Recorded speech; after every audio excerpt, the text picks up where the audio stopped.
Good morning, all. Good morning. Welcome everybody to another new week. This morning we'll continue our book reading Advanced Selling Strategy by Brian Tracy. And we're still in chapter 3, which says Personal Strategic Planning for Sales Professional. Where we stopped last week on increasing your returns on your energy. We defined it as a basic organizing principle of strategic planning. Is a strategic planning or an organizing principle to for returns on energy. That means bringing in more profits, or bringing in more resources, or bringing in more good thing with the energy you put into your work, with the effort you put into your work. That's what I mean by increasing your returns on energy. We also talked about the monetary, where it defined as where every sales can lead to other sales and referrals. Whatever sales you bring down, or whatever sale you close now, may bring other sales to you. That means people can also refer you to other people. That is, if what you're selling is good and the experience you're selling is also good. They also told us here last week that we have to look at our investment, or look at our sales processes as a farmer, or as a farm land. Because as a farmer, your job is to, a farmer's job is to cultivate, to prepare, and to plant. That is what the farmer's job is. So as a salesperson, you have to look at your business like that. You can also apply this principle in your personal life. So where we stop, last week was talking about cultivating, looking at your field as a farmer, cultivating, preparing, and planting. So how do you cultivate? Cultivation here means building network as much as possible. Learn everything you have to learn or know about your customers, people in the field, people you want to sell to. The next one is preparing your market.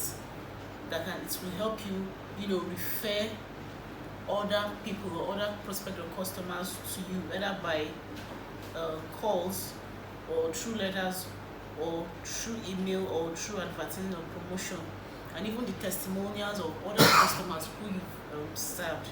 Then planting refers to the meeting with the prospect initially and helping the prospect to realize his or her problem for which your product or services might be a solution to. So that was it. So today we'll continue still on looking at your market or your field of work as a farmer would to his own farmland. The next one here says seeding. That is page 112, still on increasing your returns on energy. Seeding your market is equivalent to the sales presentation, where you demonstrate conclusively to your prospects that your products or services can be the best choice solution to his problem. Watering your market can refer to providing testimonials, assurance, and guarantee to your prospects to lower his fears of making a mistake in purchasing your product or services. Fertilizing your market could refer to selling your product into a large organization and getting them to attest to the efficacy of what you sell to other prospective customers. Weeding your market can refer to keeping your competitors out of the same account. This is also a good definition of protecting your market as well. You grow and develop your market by continuous new business development, by continually seeing new and better prospects, and by never hanging all your hopes on one large sales coming through. You harvest your market by actually getting the sales, by doing everything that we will discuss in the following chapters, and bringing the customers to the point where he accepts your recommendation to go ahead with your products or services. Continuous harvesting requires that you maintain excellent customer relations and that you take special care of the relationship that you have developed between you and the customer over time. In this way, you make sure this customer continues to buy from you for as long as he is in the market for your products or services.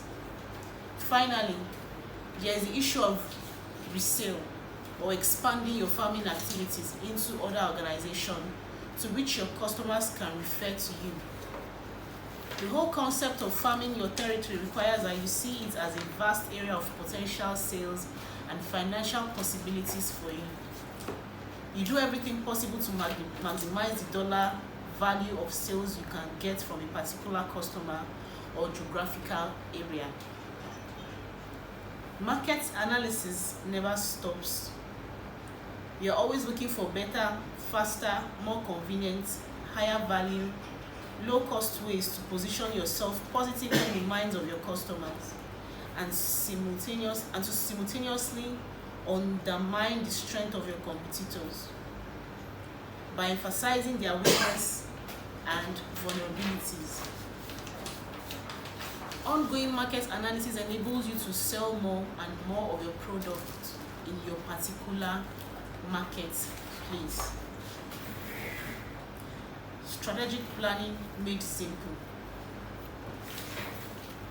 Essential to effective strategic planning is breaking the entire process down into its constituent parts and then resembling them into a smooth running, efficient strategic sales machine.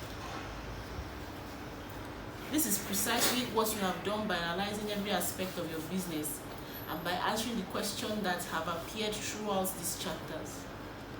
You are now ready to pull it all together and propel your sales results into the stratosphere.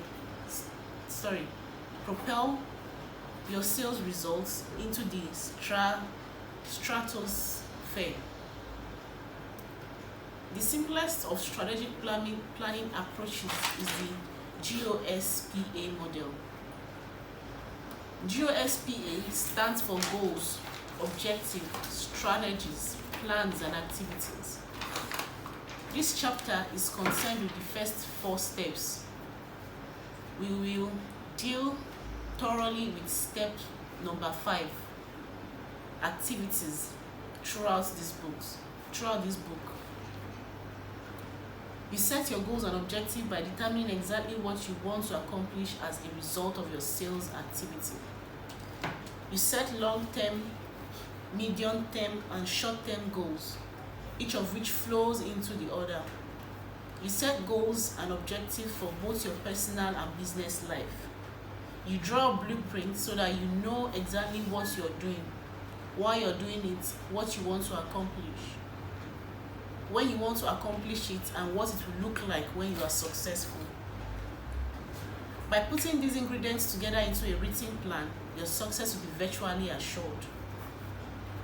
Goals are the specific, long-term, measurable, time-bounded targets that you are aiming to accomplish. A specific level of sales in a specific sales period, such as a year, would represent a goal. Objectives refer to the interim goals that you will have to accomplish in order to achieve your overall goals. For example, in order to develop a certain level of business, you will have to call on a certain number of new prospects. The number of prospects you will have to call on in a particular sales period presents an objective that must be achieved if your long-term goal is to be realized. Being with your income goal for the next 1, 2, 3, 4, and 5 years. How much do you want to personally earn each year? Determine how much you're earning today and then extrapolate out 5 years ahead. Increase your income goal by 10% to 25% for each subsequent year, starting with today. This gives you specific personal targets to aim at. Then examine your company's compensation